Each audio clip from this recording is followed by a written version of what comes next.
नमस्कार, आप सभी का स्वागत है आपके अपने YouTube चैनल लाइव कबड्डी के ऊपर, जिसके ऊपर आपको कबड्डी से रिलेटेड वीडियोस लगातार मिलते रहते हैं। आज के इस वीडियो में एक ख़ास इंपॉर्टेंट जानकारी को लेकर आए हैं स्पोर्ट्स से रिलेटेड। मेनली आप देखोगे कि स्पोर्ट्स में परफॉर्मेंस इंक्रीज करने के लिए बहुत सारे फैक्टर्स काम करते हैं, जिसमें फॉर एग्जांपल आपकी डाइट कैसी है, प्रैक्टिस आप किस प्रकार से करते हो, प्रैक्टिस का शेड्यूल क्या है, वार्मिंग अप कूलिंग डाउन किस प्रकार का आप कर रहे हो, किस इंटेंसिटी के साथ आप एक्सरसाइज करो, बहुत सारे फैक्टर्स के ऊपर डिपेंड करता है ये सारी चीज़ें। तो आज हम एक स्पेशल फैक्टर के ऊपर डिस्कशन करेंगे। नॉर्मली मैंने आपको उदाहरण बताया अलग अलग फैक्टर के, तो जो एक मेन फैक्टर आपकी स्पोर्ट्स परफॉर्मेंस के अंदर जो रोल अदा करता है वो है आपका वार्मिंग अप। तो वार्मिंग अप मेनली दो प्रकार का होता है, मैं आपको बताऊं तो एक तो होता है जब आप रनिंग करना शुरू करो वार्म अप के लिए ट्रैक के ऊपर, तो उससे पहले बेसिक, उससे पहले जो हल्की फुल्की स्ट्रेचिंग होती है वो एक होती है आफ्टर रनिंग जब आपने कर ली, तो उसके बाद जब आप शेड्यूल के हिसाब से अपनी प्रैक्टिस शुरू कर रहे हो उसके बाद की जो एक्सरसाइजें होती हैं वो वार्मिंग अप एक प्रकार का वो भी होता है। तो हम आज जो जिस वार्म अप का जिक्र करेंगे वो करेंगे दूसरे प्रकार का वार्म अप। जैसे ही आप ट्रैक के ऊपर 3-4 चक्कर लगाते हो उसके बाद कुछ एक्सरसाइजेज होती हैं जो जिसको करके आप अपनी बॉडी को गर्म कर सकते हो, ग्राउंड के अनुकूल कर सकते हो। तो मेन बात यहाँ पे आती है कि वार्मिंग अप है क्या रियल में। वार्मिंग अप का अगर हिंदी में हम मीनिंग देखें तो इसका मीनिंग होता है गरमाना, मतलब शरीर को गर्म करना। कोई भी एक्टिविटी करने से पहले शरीर को उस एक्टिविटी के अकॉर्डिंग बॉडी को गर्म करना। अब गर्म करना क्यों ज़रूरी है, सबसे मेन बात ये भी आती है कि वार्म अप है क्यों ज़रूरी। आप कई बार देखते हो कि बहुत सारे लोग शिकायत करते हैं कि मेरा हाथ में झटका लग गया, घुटने में झटका लग गया, वहाँ पे ऐसे हो गया ऐसे होगा। तो उन सब से बचने के लिए स्पोर्ट्स में बहुत प्रकार की इंजरी होती हैं। कई बार क्या होता है प्रैक्टिस के दौरान भी इंजरी लग जाती हैं, लेकिन बहुत सारी इंजरी ऐसी होती हैं जो प्रॉपर वार्म अप ना करने के कारण होती हैं। वार्म अप का मेनली मतलब यही है, जो हम एक्टिविटी ग्राउंड पे करने वाले हैं उससे पहले शरीर को प्रॉपर ग्राउंड के अनुकूल करना, मेन बात यही होती है। तो इसको हम भी प्रैक्टिकल करेंगे। उससे पहले ग्राउंड के 3-4 राउंड लगाएंगे। उसके बाद वार्मिंग अप में कौन कौन सी एक्सरसाइजेज आप कर सकते हो, किस इंटेंसिटी के साथ कर सकते हो और क्या तरीका आपका वार्म अप का हो सकता है, वो सारी चीज़ें हम वीडियो में डिस्कस करेंगे कुछ देर बाद। नॉर्मली 2-3 ट्रैक के राउंड के बाद हमने जैसा कि आपको बताया वार्मिंग अप की जो एक्सरसाइजें हैं प्री रन की अलग होती हैं, आफ्टर रन की अलग होती हैं। प्री रनिंग से पहले मतलब जो ट्रैक पे हम स्लो रनिंग शुरू करने वाले हैं उससे पहले बॉडी को अनुकूल करना उस स्लो रनिंग के लिए। उस स्लो रनिंग में जो जो मसल्स बॉडी की यूज होती हैं वो अवेयर करना, एक प्रकार से साधारण भाषा में कहूँ जगाना। जैसे फॉर एग्जांपल आप एकदम से नींद से उठते हो, अगर वहाँ पे कोई पावरफुल एक्टिविटी एकदम से आप स्टार्ट करते हो तो आपको चोट लग सकती है, झटका लग सकता है। तो उस सोई हुई बॉडी को अवेयर करना होने वाली मूवमेंट के लिए वार्मिंग अप का मतलब यही है। प्री रनिंग के लिए आप जब वार्मिंग अप करते हैं तो उसमें यही होता है कि बॉडी को अवेयर कर रहे हो होने वाली मूवमेंट के लिए जो स्लोली शुरू कर रहे हो। उसके बाद जब हम रनिंग के 2-3 राउंड लगा लेते हैं और जब हम ग्राउंड के अंदर एंट्री कर रहे होते हैं, कोई भी गेम हो चाहे वो आपका कोई भी, चाहे क्रिकेट से लेके बास्केटबॉल, फुटबॉल या बहुत ही ज़्यादा हाई इंटेंसिटी का जो गेम होता है, फॉर एग्जांपल फुटबॉल ही लीजिए या एथलेटिक्स लीजिए या कबड्डी लीजिए, तो उनमें जो मसल्स यूज होने वाली हैं हमारी बॉडी की, जो मसल, क्योंकि सारे गेम्स में अलग अलग मसल्स यूज होती हैं। जैसे फॉर एग्जांपल बॉलिंग, क्रिकेटर जो होता है बॉलिंग कर रहा होता है, उसका अगर वो राइट हैंड से बॉल फेंक रहा है तो राइट हैंड ही ज़्यादा यूज होता है। उसी प्रकार से जो अलग अलग गेम्स होते हैं उसमें स्पेसिफिक मसल्स का बहुत इंपॉर्टेंट रोल है। फॉर एग्जांपल हम कबड्डी की बात कर रहे हैं तो कबड्डी के अंदर जो लोअर बॉडी है सबसे ज़्यादा यूज इसका होता है। आपने रनिंग की, उसके बाद रनिंग से पहले प्री जो एक्सरसाइजेज होती हैं हल्की रनिंग से पहले बॉडी का, उसके बाद हम बात करें आफ्टर रनिंग किस प्रकार की एक्सरसाइज कर सकते हैं। तो वार्मिंग अप की जो एक्सरसाइजें होती हैं ऊपर से शुरू की जाती हैं, अपर बॉडी से या फिर लोअर पार्ट से। इसका एक रीज़न यही होता है कि कोई भी पार्ट ग्राउंड में खेलते टाइम ऐसा ना बच जाए जिसकी हमने एक्सरसाइज नहीं की। इसका मेन पर्पज़ यही होता है कि बॉडी के हर पार्ट में ब्लड का सर्कुलेशन प्रॉपर जाने लगे। और कुछ एक वार्मिंग अप की एक्सरसाइजें ऐसी भी होती हैं जो स्पेसिफिक गेम के लिए स्पेशल होती हैं। तो हम अब शुरू करेंगे लोअर बॉडी से जंपिंग एक्सरसाइज के साथ। स्टैटिक पोजिशन में भी आप इसको कर सकते हो। स्टैटिक मतलब स्थिर। एक होता है डायनेमिक वार्म अप, आप खड़े हो, फॉर एग्जांपल नीचे से हम शुरू करेंगे प्रॉपर अब एक एक्टिविटी। सबसे पहले आप जंप कर सकते हो, जंप, उसके बाद साइड जंप, प्रॉपर एक एक एक्सरसाइज को आप देख सकते हो। इसके बाद क्रॉस लेग से आप कर सकते हो। ये बता रहे हैं आपको डायनेमिक वार्म अप, थोड़ी इंटेंसिटी के साथ वार्मिंग अप। इसके बाद फुल क्रॉस लेग कर सकते हो। इसके बाद वार्मिंग अप की थोड़ी सी इंटेंसिटी को आप बढ़ा सकते हो। हाई नी एक्शन आप कर सकते हो। नीचे से ऊपर की तरफ जा रहे हैं फिलहाल हम, बॉडी के लोअर पार्ट से अपर पार्ट की तरफ। बट किक आप कर सकते हो पीछे।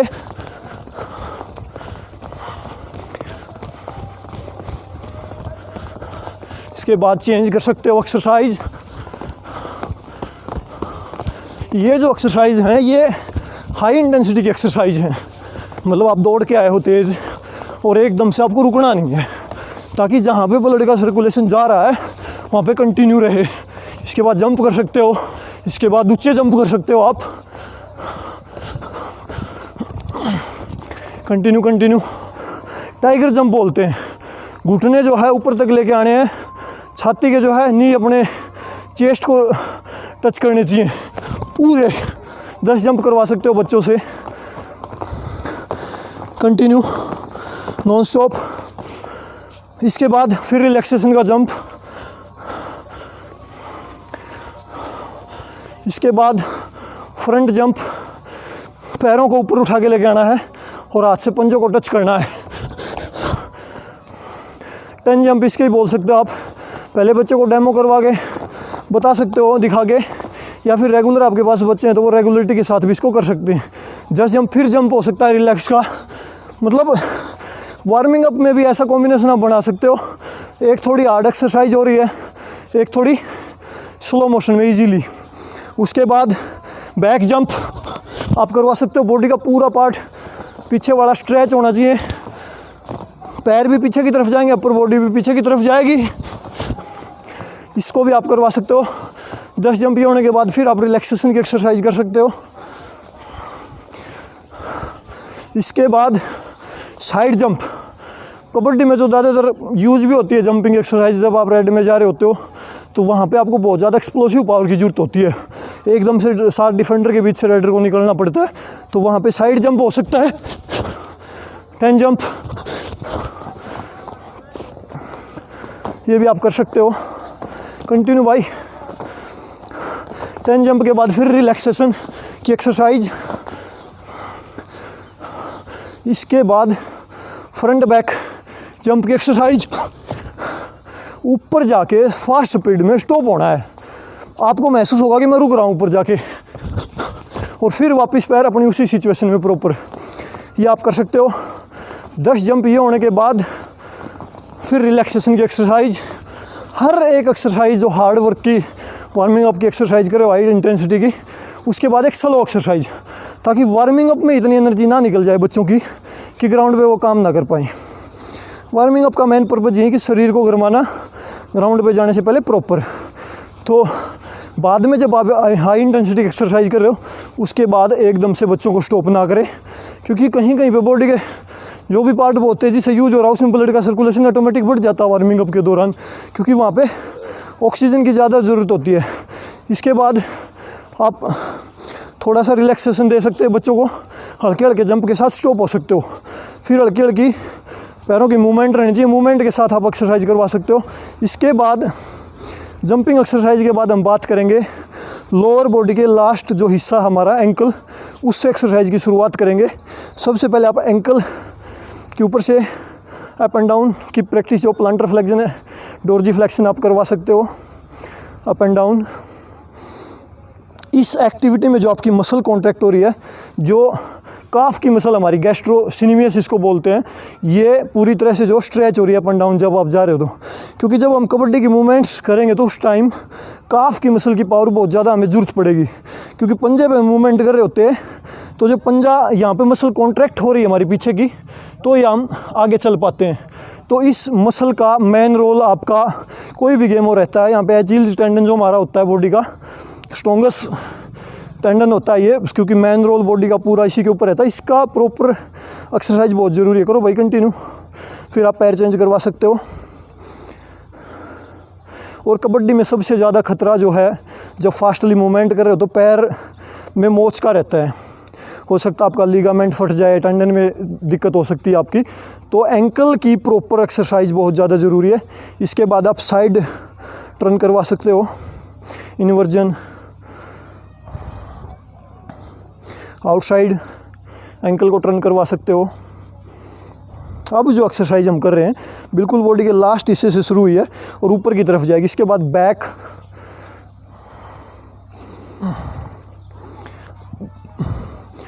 इसके बाद इन्वर्जन पूरा प्रॉपर दोनों पैरों का, ताकि कई बार वो पैर हल्का हम मुड़ जाए तो ही बच्चों को मोच की शिकायत हो जाती है, वो चल नहीं पाते। अगर आप इस एक्सरसाइज को प्रॉपर करते हो तो अगर अचानक से आपका गली में भी पैर मुड़ गया ना तो आपको दिक्कतें महसूस नहीं होंगी।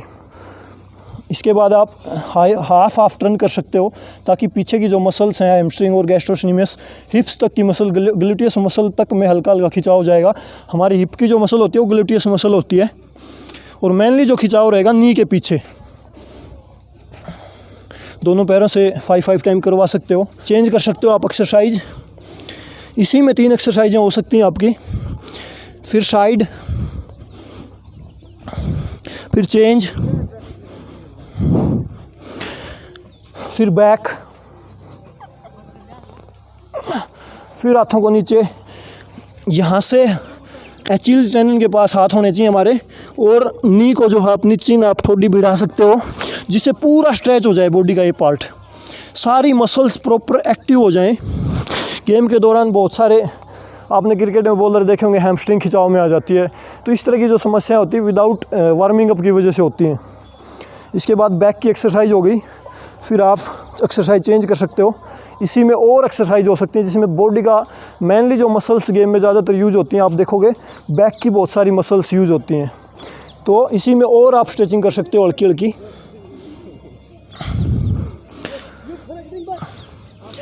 इसके बाद फिर बैक,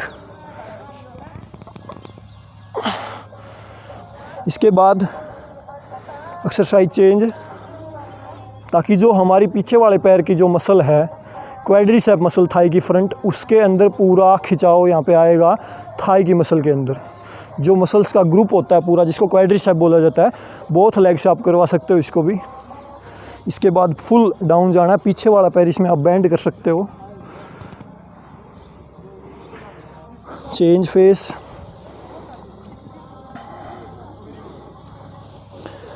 इसके बाद इसी में हाफ साइड डाउन, ताकि जो थाई की जांग की जो हमारी मसल्स हैं उसके ऊपर भी थोड़ा सा स्ट्रेच यहाँ पे हो, वो भी थोड़ी सी जागरूक हो जाए कि अब थोड़ा काम करना है, सोती हुई मसल जाग जाए। इसके बाद साइड में फुल डाउन आप जा सकते हो 5 टाइम बोथ साइड।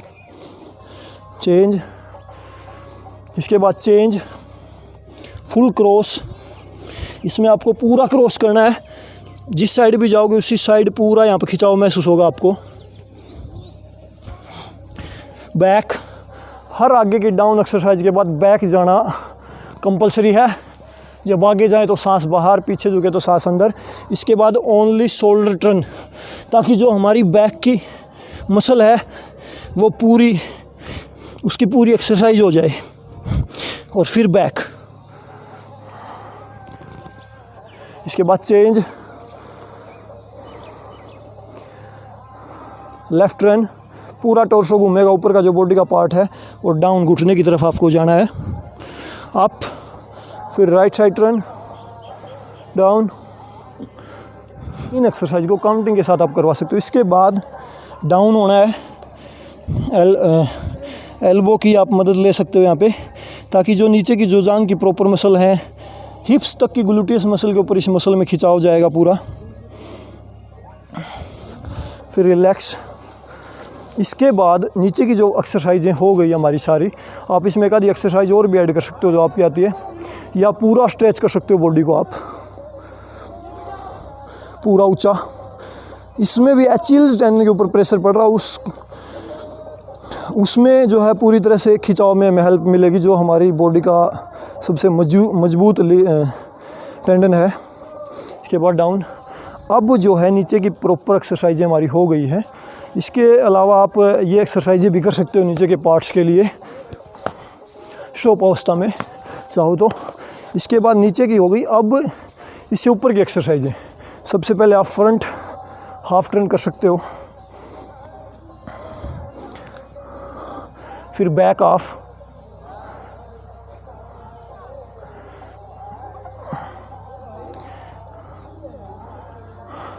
फिर चेंज, ताकि साइड की जो मसल्स हैं उसमें खिंचाव हो हमारी।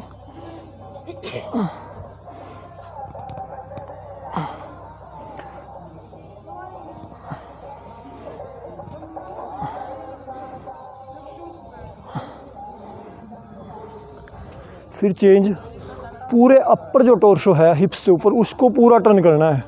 सबसे पहले डाउन जाएंगे फ्रंट में, फिर राइट साइड टर्न, फिर बैक, फिर side left side, front up, फिर down, side turn left side, back, right, up. इसको भी आप 2 से 3 बार जो है कर सकते हो, अपने हिसाब से करवा सकते हो। इसके बाद नीचे यहाँ तक की हमारी एक्सरसाइजें हो गई।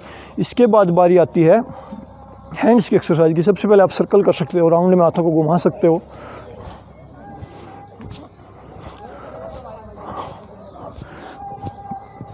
Back, change, change, side shoulder to shoulder hand touch, change. इस एक्सरसाइज में पीछे पूरा कर्व बनेगा हमारा। Change, change full, opposite side hands, both hand opposite side, change. इसके बाद शोल्डर राउंड, चेंज। जहाँ पे जितने जॉइंट्स हों उनका उतना ही वार्म अप होना ज़रूरी है, क्योंकि जॉइंट्स के ऊपर ज़्यादातर गेम के अंदर चोट का डर रहता है, झटका वगैरह लग सकता है आपको। फ्रंट, फिर ओनली शोल्डर आप टर्न कर सकते हो, बैक साइड, चेंज, फिर चेंज कर सकते हो, ताकि जो हमारे हैंड हैं उनके जो जॉइंट्स होते हैं वो भी पूरी तरह से, वहाँ की जो नर्व, जो हमारी कोशिकाएं हैं वो भी, वहाँ भी ब्लड की सप्लाई जो है शुरू हो जाए प्रॉपर। फिर चेंज, चेंज, चेंज। इसके बाद रिलैक्स, हाथों का जो खिंचाव आया है मसल्स में वो थोड़ी रिलैक्स हो जाए। इसके बाद नेक साइड डाउन आप कर सकते हो, लेफ्ट राइट टर्न,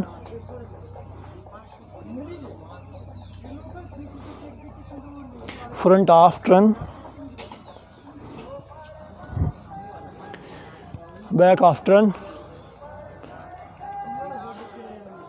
इसके बाद रिलैक्स। हालांकि पूरी बॉडी ही गर्म होनी ज़रूरी होती है गेम से पहले, लेकिन जिस गेम में जो ज़्यादा मसल्स यूज हो उसके ऊपर ज़्यादा जोर देना ज़रूरी होता है, क्योंकि वहाँ पे गेम के दौरान ब्लड की सप्लाई की ज़रूरत ज़्यादा होती है।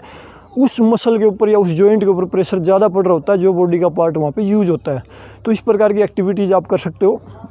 नेक्स्ट वीडियो में जो जब आएगा तो उसमें हम आपको बताएंगे कि जो वार्मिंग अप की रनिंग होती है उससे पहले हम किस प्रकार की एक्सरसाइजें ज़रूरी हैं, किस प्रकार की स्ट्रेचिंग वहाँ पे कर सकते हैं, उसके ऊपर भी एक वीडियो आएगा। और जल्द ही आपको इसके अलावा इस प्रकार का एक वीडियो भी देखने को मिल सकता है कि ऑन द ट्रैक रनिंग के बाद मूवमेंट में वार्मिंग अप की कौन कौन सी एक्सरसाइजें हम कर सकते हैं। जल्दी उसके ऊपर भी, ये हमारा एक जगह पे खड़ा होकर हल्की हल्की मूवमेंट के साथ वार्मिंग अप एक्सरसाइज थी, जो आप बाद में धीरे धीरे मूवमेंट के साथ स्लो होते जाते हैं, स्टैटिक पोजीशन में चले जाते हैं।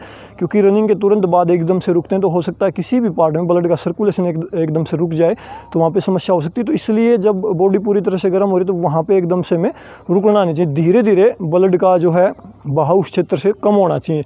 एकदम से कम होगा तो भी समस्याएं, चोट, इंजरी आपको हो सकती है।